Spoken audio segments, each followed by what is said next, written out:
We provide you the platform to turn your dreams into reality. Give wings to your aspirations with KR Mangalam University. Ahmedabad में हुए air India के दर्दनाक plane crash में 242 लोगों में से सिर्फ एक आदमी बचा, रमेश विश्वास कुमार, जो सीट नंबर 11A पर बैठे थे।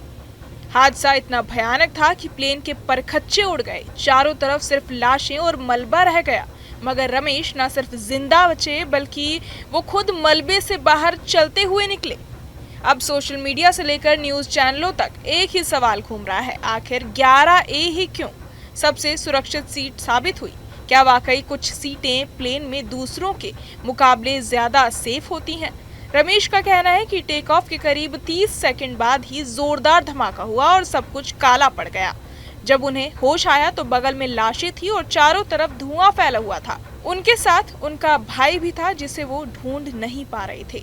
ये सब सुनकर हर कोई हैरान है कि ऐसी हालत में रमेश कैसे बच गए।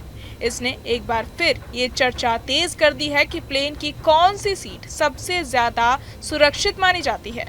अब बात करें रिसर्च की तो एक मैगजीन की एक रिपोर्ट के मुताबिक पिछले 35 सालों में हुए प्लेन हादसों की डेटा से ये पता चलता है कि जो लोग प्लेन के पीछे की सीटों पर बैठे होते हैं उनकी जान बचने की संभावना ज्यादा होती है।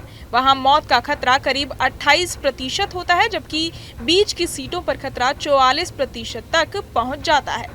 इसकी वजह यह है कि प्लेन के पंखों में फ्यूल टैंक होता है और हादसे के वक्त वहीं सबसे पहले आग लगने या ब्लास्ट होने की आशंका होती है। लेकिन रमेश की सीट 11A आगे की तरफ विंडो सीट थी, जो आमतौर पर ज्यादा रिस्की मानी जाती है क्योंकि टेक ऑफ और लैंडिंग के वक्त प्लेन का आगे वाला हिस्सा पहले जमीन से टकराता है।